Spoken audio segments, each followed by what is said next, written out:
For some reason, signal's shit in Cartersville today. Can't imagine why. But we left the library, dropped off the books, dropped off the pictures. They're still doing Color Our World as the reading things. That's pretty cool. The cool off section includes lots of beachfront books. I got one on walking in the natural forests to see if maybe it can give me a few heads ups on the ecology thing. Basically what I can put out there food wise to help feed the native animals a bit more and whatnot. Quite warm today. I did not end up taking my break. Unfortunately, I also did not leave early. So, you know, I've sort of been on my feet since I left y'all the last time I did these things. I changed into my walking outfit, so it ain't gonna be as hot. And hopefully I'll be home soon. Now, the really awesome historical figure I wanted to tell y'all about was a figure from just before the Civil War is when he passed, but he lived long enough to see abolition in the North. His name was Benjamin Levy, or Levi, and he was a Quaker from back in the day. Born in England, but lived in America and Pennsylvania for most of his life. And when I tell you this man was an extreme person, I mean he was an abolitionist when it was considered extreme to think of black people as people. When it was just you treated them good, that was considered extreme. He was an abolitionist. He believed that no man was good so long as all men were not free. That's pretty fucking cool. On top of that, he was an animal rights activist. And while he would never call himself a vegan because such a term did not exist back then, he saw the violence we commit against animals as unspeakable. I think I would have found him to be insufferable because of his constant relation to religion, but I couldn't very well fault him considering he walked the real Quaker path, a path of passivity and nonviolence. But that's not to say he wasn't vehemently against things like antebellum in the South and things like that. In fact, he would quite frequently interrupt church meetings and the like by calling out the parishioners for their hypocrisy. And there were several times, once when he was at a friend's house for dinner, his friend had a manservant who was black. Benjamin Levy goes, "So is this your servant?" And they go, "No, that's my slave." And so Benjamin Levy just stands up and, "I will not share a table with you, sir. You are a monster and garbage." And he left. This was in the 1800s, y'all. This man was a badass, and nobody ever talks about him. Also, for another reason that makes him just even more badass in my eyes, he was a short king. And when I say a short king, I mean this man was 4 feet tall. And he has more height, stature, and balls on him than most of the men I've met today.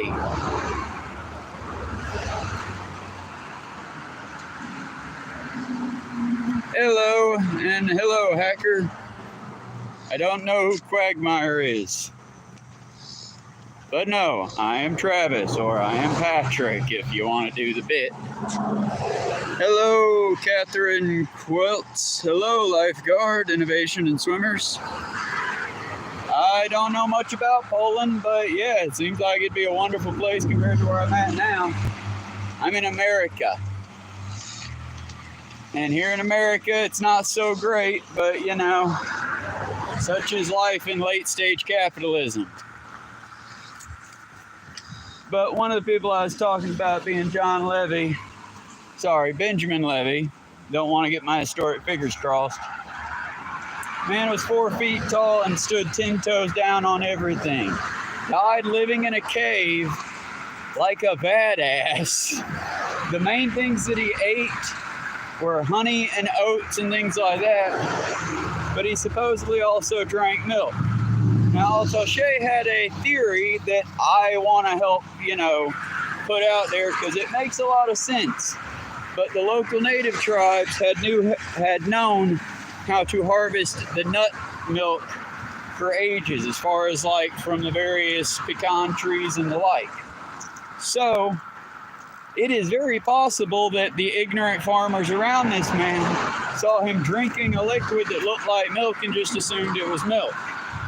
Because it's just weird to me that someone that was as extreme a vegan as he was would break that and do something like, you know, make it possible for him to get milk. He seemed like a very soft-hearted soul, and he just couldn't do that, it seemed. Like I said, check him out, because he doesn't get brought up historically enough, I don't think. Because I'm sorry, for how much we cover some of the more crazier figures, this dude was fucking crazy and cool. And he was a Quaker, so he was also extremely religious.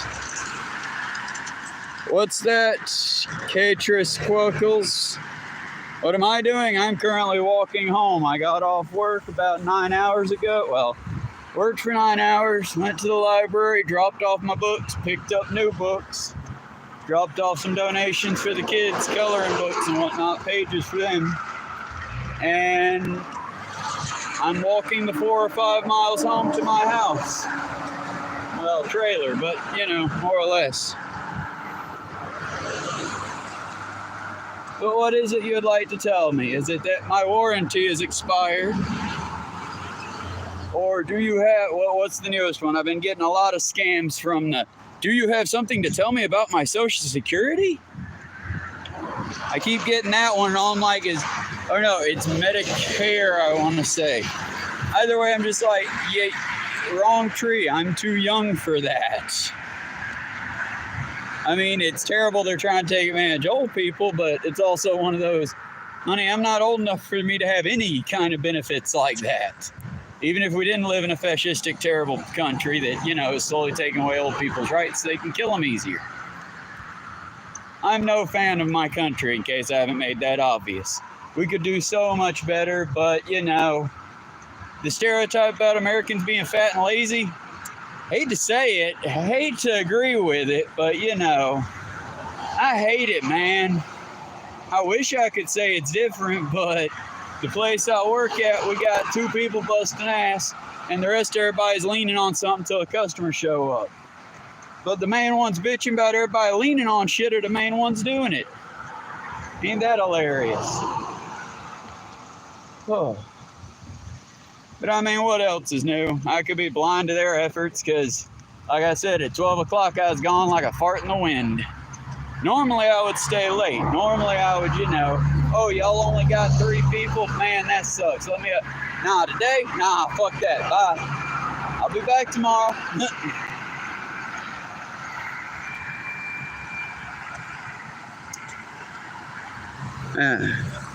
Outside of that, it's just been a fairly quiet day. Got swarmed with orders, but I mean, what you gonna do, you know? People gotta eat, and most people here don't know how to cook for themselves anymore. Hell, most people in my town, if you try to get them to boil water, they'll burn the water. It's a sad byproduct. I blame it on everybody being a consumer and no one being a craftsman anymore. People think collecting things is a hobby.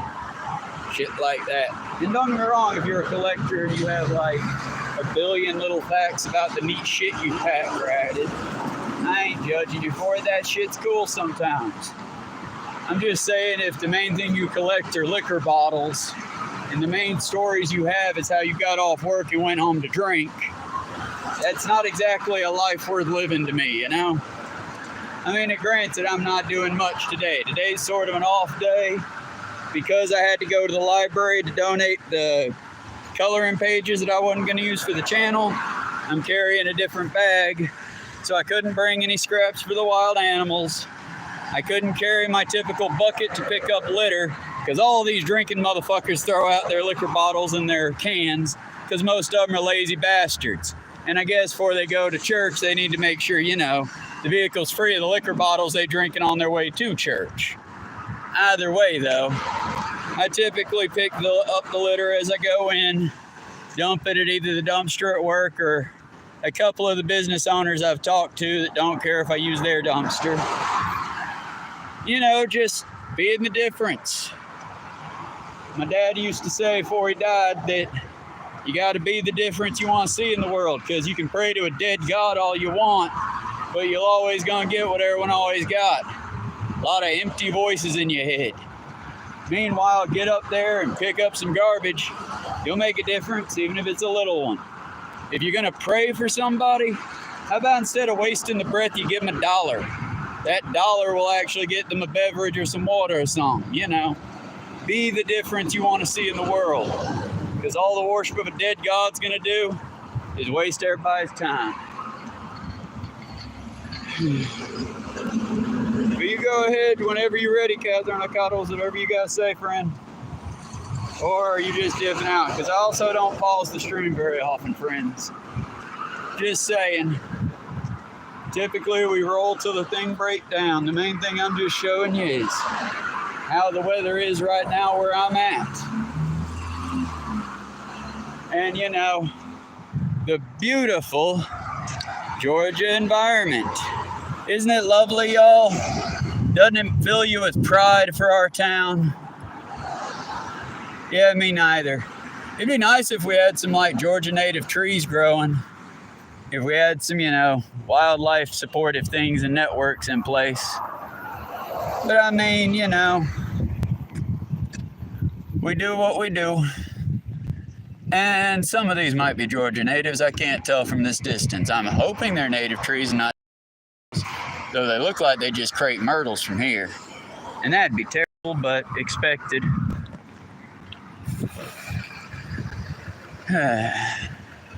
Either way, you know how it is, y'all. Just be the difference you want to see, because otherwise it ain't changing. Nobody else is going to do that for you. And that's why I'm doing what I can. The books I checked out this time were Walking in the Natural Forest. I'll give more of a breakdown on that in the game stream. When it gets slow, I'll try to read some passages from each book. I also got Our House is on Fire by Greta Thunberg. Tumbari, I cannot say her name right, but I'm trying, damn it. But I got those two, and then I got another one that was just, you know, random sort of grab, but hoping for something good on it. I've read most of the ecology books on the river structures, and being that that's one of the main things I've been feeding lately, I've been trying to make sure I'm doing right and not screwing up the, you know, natural and delicate ecosystem as much as one can, you know. It's hard to screw up a dead ecosystem is all I'm saying. And right now, with the way they've treated it, there ain't very much life to preserve other than the birds. But if we can get the bugs, that means we can get the vermin. If we can get the vermin, we can get the snakes and their other ones. We get the snakes and we can start getting some of the more megafauna like hawks and eagles and the like. But it only happens if we embrace nature and work with it rather than, you know, planting non-native invasive trees that don't feed anything other than our egos. Plant wild grasses that'll grow into grassland and bedding for wild animals. Or we can keep growing sod and flooding will keep getting worse. I mean, the thing about ecology, friends, is unlike God, whether you believe it or not, it believes in you. So do me a favor and just try to do literally anything you can to make a difference today. Not tomorrow, don't plan on it, just do the thing. Plan on doing it, do it now. You're gonna plant that garden? Fuck it, plant it now. You're gonna go out there and crowdfund and work with you? Do it now. Because I'll tell you, friends, the more you plan, don't lose good in the pursuit of perfect. And now we got loud noise. Watch ears.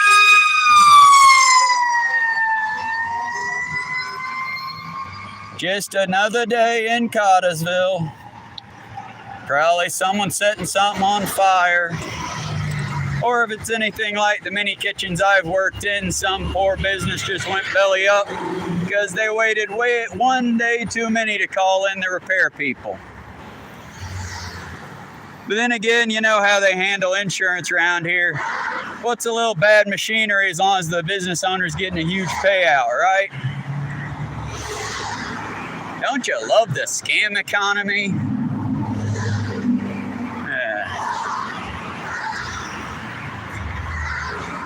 This is the part where I'm going to remind y'all, human rights are not pie. Everyone can have human rights and nobody loses anything.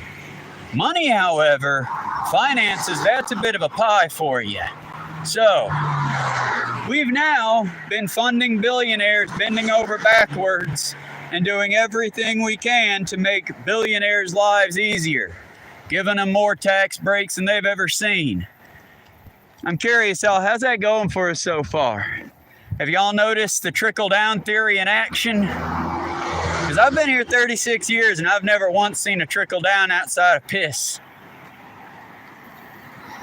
I'm curious if anyone else has noticed that trickle-down bullshit. And if that's the case, well, then like our good friend that I will talk about extensively as soon as I can find more books on him. But as soon as I can, I'll talk more about him. But as he would say, it's up to you to fight it.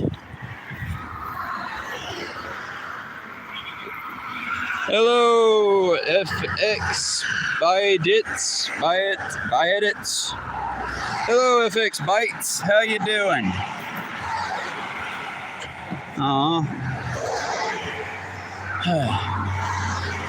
And yes, seeing all the dead animals does make me sad. Moving them makes me sadder. But what I remember when I get sad about that is the ecology of it. One, like the baby possum I unfortunately had to move this morning on my way into work. That was one. Probably one of 4. So that means there's still 3 adorable babies out there bringing balance. Doing everything they can to make the world just a little bit better. And so I use that hope and optimism to push me just a little bit further forward. But I won't lie to y'all, it's fucking sad out here sometimes. Because yeah, typically I would have already thrown out some tomato, lettuce, a little bit of onion clippings, and I'd have fried chicken with me that I'd be throwing out. Just the tendons and the meat to it, the fat to it. Sadly, I couldn't carry it with me today. But I'll admit it does. It's why I tell y'all to try to feed animals. Now, I don't mean hand feed them because rabies is going up all across the U.S., continental U.S. So don't do that. Don't do that. But as far as like throw your food scraps to the animals, yeah, just don't let them see you doing it. Treat it like a fun game. And do us a favor, don't throw it near the road because that's just sort of playing squid games with them. Instead, find yourself a park, find yourself an empty area, possibly a parking lot. Dump it there. Believe me, nature will take it if it's edible.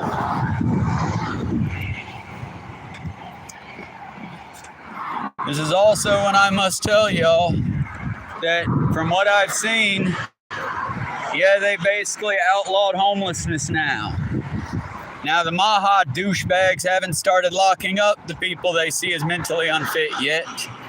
Yet being the key word there, be on your guard. The Nazis never fucking rest for long. But they have now made it illegal to camp outside on public areas more than 7 days at a time in a week.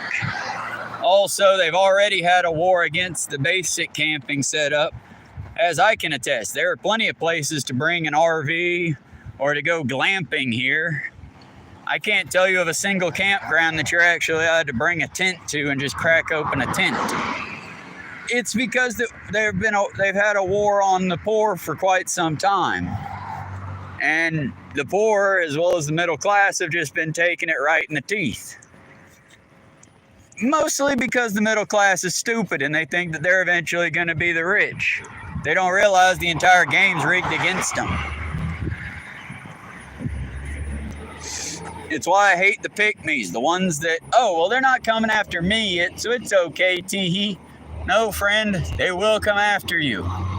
If they'll go after your friends, they'll go after you. That's why we should have circled the wagons ages ago. Well, now we're almost too late. But there's still winning to be done. something I'll say is, for one, as Americans, we need to learn privacy is not that important. As far as privacy within our social groups and our found families is what I'm saying here. Do not share anything extra with the government you don't have to. For them, my friends, I invite you to check out the 2 old lawyers that are on there that have, I will eventually get it, but for now I'd say check out Cyrus's channel, Legal Eagle, Legion Miller. But they have a little holiday called Shut the Fuck Up Day. If the police want to question you on something, shut the fuck up. While you're in holding, shut the fuck up. While you're at a protest, once the police get there and start trying to crack heads, shut the fuck up. Do not tell them a damn thing. Now, as far as our found communities and found families go, though, no, your brothers and sisters should know everything that's going on with you. Because if we don't know, how are we to make it better? There are too many times in my communities that I find, what few communities we got, people are hesitant to reach out.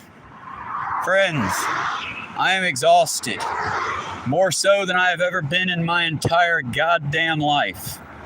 But know this, I would rather be exhausted and hear you blather on about something that I don't care that much about but really fucking matters to you than to not hear your voice again. So friends, if you need someone, trust me, your friends want to hear from you. Talk to them.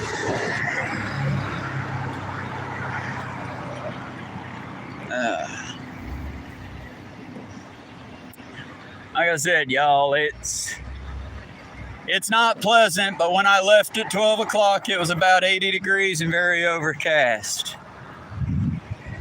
It's currently a very fucked up phone.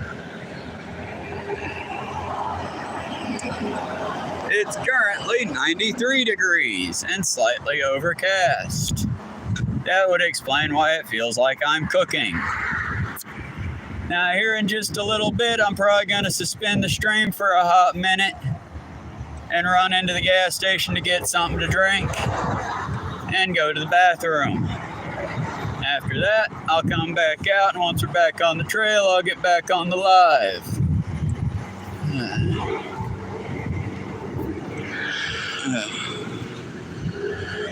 But another thing I'd like to, because I know that not all of my people are American, though I know most of the people watching me are, I would say that, remember, you're much closer to the homeless person than you are to being a billionaire. Remember that, and remember who should have your sympathy. Because does anyone remember Bin Laden? How many people remember him? He killed 4,000 Americans, or organized the killing of 4,000. That cunt Brian Thompson, the one that Luigi Mangione killed, 36,000. So do tell me, which one's worse? Hold up, we gotta see where they're going. They are going straight. So let's just run it then.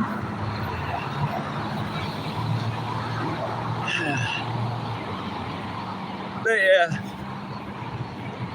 Brian Thompson, as well as a lot of the other parasitic CEOs, killed over 36,000 Americans who needed medical insurance, paid for medical insurance, but the insurance company played a fun little game that's made to wear out most of the people who use them as for help. Because if you get tired of putting in and putting in and putting in, either A, you'll pay for it, B, you'll just eat the price that the insurance company doesn't want to pay, or C, and more likely, you'll die and then they won't have to pay a damn thing. And so Brian Thompson knew this. It's why when The Daily Show and various other comedians tried to make Luigi into a bad figure, they were booed and laughed at. Not with, at. Because remember, friends, only an idiot will tell you to feel bad for a billionaire. They literally live in a different world than us. Let me give you an example. When your loved one dies, it's very sad. You have to find a way to compartmentalize that and get your ass back to work, though. owner of CVS, when their loved one dies, they go on hiatus for months. They can go and fuck off for a long period of time, get their thoughts together, and come back happier. Why? Because they have billions to spare and you don't. Why do they have billions to spare? Because our system plays to their favor. Why do you think it is the higher the tax bracket you get into, the lower taxes you have to pay? And I would frequently hear this one, and it pissed me off because, oh, well, you're poor, so you just don't understand. Once you get to be middle class like me, they tax the hell out of you. Yeah, that's true. But once you break $1 million, basically everything you need's free. And that's assuming you just, coast with your $1 million. That's not making your money work for you at all. And most of them will make their money work for them via stocks and bonds. In the case of Walmart CEOs and their group, basically putting life insurance on your employees and then hiring especially old employees. As they die, and you can put life insurance on anyone, you're just collecting money hand over fist. Again, these are the tactics of America. These are the ways that people make a shit ton of money. None of it is honest. If you're looking for somebody that innovated and made a different way of doing things that was very useful, well, friends, you're looking at America from over 100 years ago or more. If you're wanting innovation, well, I'd suggest looking at China. Last I heard, they've almost gotten rid of their doctors and nurses and replaced them with robots. Functioning robots, unlike the ones in America that will kill you for fun and sport. I guess I could always do that one bit like the Russian comedian used to. In capitalist America, car runs over you. I could always do that bit. I feel it's a little, hacky. But hell, I'm new at this. I can be hacky for a little while. Like I said, friends, I don't know what to do. I try to make you laugh. I got nothing else to do for several hours on end. And if I wasn't talking to you, I'd be talking to the various voices in my head and the audience in my head. Because, by the way, I'm not just a speaker for the mentally imbalanced. I be one of them, friends. And boy, howdy, wouldn't it be fucking cool to have a therapist or a psychiatrist. I work almost 80 hours a week. Can't afford that. Hell, to tell you the truth, if it wasn't for working in a restaurant, I couldn't afford food. But I work in a restaurant, so good fucking luck starving me out while I'm making your food, you fat asses. Meant mostly as jest. I would never insult my dear audience. I love y'all. Real talk, y'all are the reason I keep going some days. Y'all, the cats, and David. But I'll be honest, right now my knees hurt, my back hurts. I haven't sat down yet today, and I feel like when I do sit down, I'm not going to get up for a minute. So it's just a lot easier to be a smart ass and bitch about the fuck system I find myself in that not only predates on me, someone physically capable of dealing with this shit, but predates on people like that poor schmuck with his car falling apart. People that can't deal with this shit. But again, so long as some people get shiny cars and some of us live in cardboard boxes, capitalism marches on. As one of my coworkers coined, until it's happening to me, why should I care? I don't know who sold this to America, but boy howdy, I would love to find him and have I just want to talk to him. I just want to talk to him. That's all. I just want to talk to him's all. Find out how they sold us this poison pill and how the fuck to get it out of our system. Because when I tell you that it used to not be this way, friends. This used to be a country where if you genuinely just did not want it, you could fuck off and be left alone. I would love to just fuck off and be left alone. I have the skills. If I fucked off in a national park, I could hunt and fish for what I needed, and I could just basically stay off the grid and vanish. When I die, let the earth swallow my corpse. Sounds like a dream. But I can't do that, because in the modern America, one, you can't just find that kind of peace anywhere. To get that, I would have to go to a national park and then slowly rebuild the ecology itself. Because unfortunately, while I could tell you the legacy and the dream that is national parks, and I can tell you the lies that they've been well taken care of and all that, there's about 4 or 5 of them that are real fucking picturesque, like perfect. Most of them look like this. And I'm not knocking it, it's nature. But the mimosa is not native to Georgia. The creeping ivy on the coast is not native to Georgia. That is a poisonous vine. I believe it is kudzu, actually, so not poisonous, but still a bitch.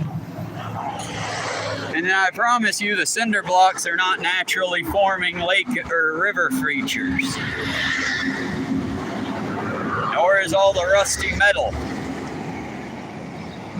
But again, so long as most Americans see it as, oh, well, fuck it, I don't care, it's just going to stay this way. Because unfortunately, on days like today, I can't pick anything up because I'm already carrying one load home. And I'm not going to carry these nasties garbage home with me. If I had my bucket or a means to carry it, show. Why not? I ain't doing shit else but walking home. But, you know, I currently have no means of carrying it. And most of this is food trash because this is the food road. By that I mean, if you go down this way, you will hit Martin's, you will hit Dunkin', you will hit McDonald's, you will hit Arby's, you will hit El Nepal, El Charo, you will hit Six's Taverns and Tom's Place. This is the eating section. On down the road this way about a mile, you start to hit the industrial section.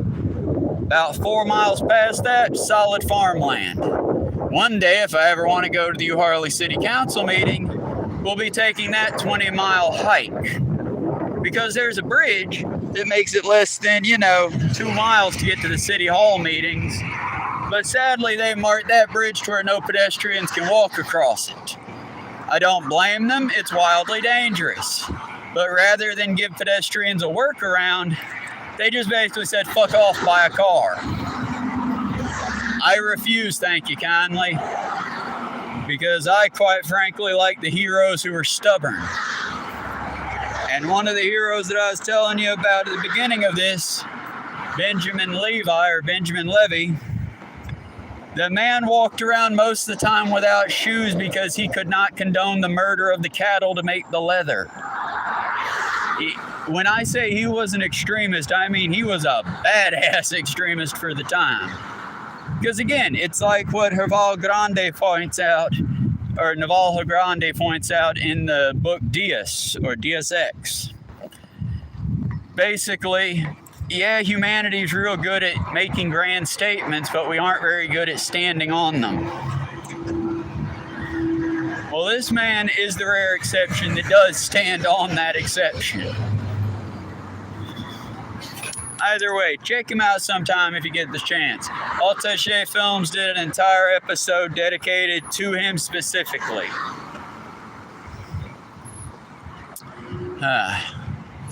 We are almost to the point where I cut the feed at this moment. That's pretty cool, right? Once we get there, I'm gonna let y'all go for a hot minute and go get me something to drink so I don't die on this hike home. And then I'll probably catch you back as we're walking through that field over there past the wall. I'll let you see the field before we get there because I gotta get past this little intersection first anyway. And that is the park where I normally feed the fish and such. One day we'll take a hike along the river and hopefully find lots of tomato and various other vegetable plants growing. Vegetation is what I was trying to say, I think.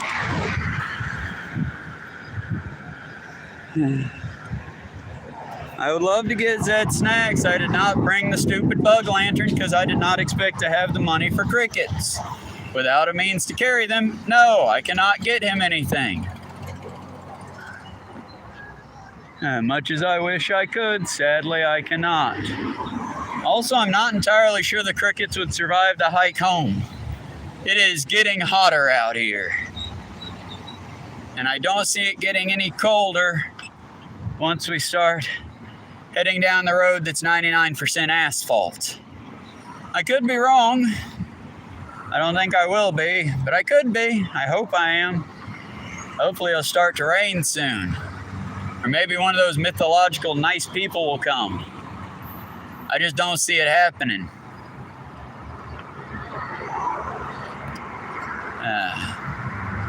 Right now, there we go. I was about to say, right now I wish this stupid freaking button did something other than make you feel better for hitting the button.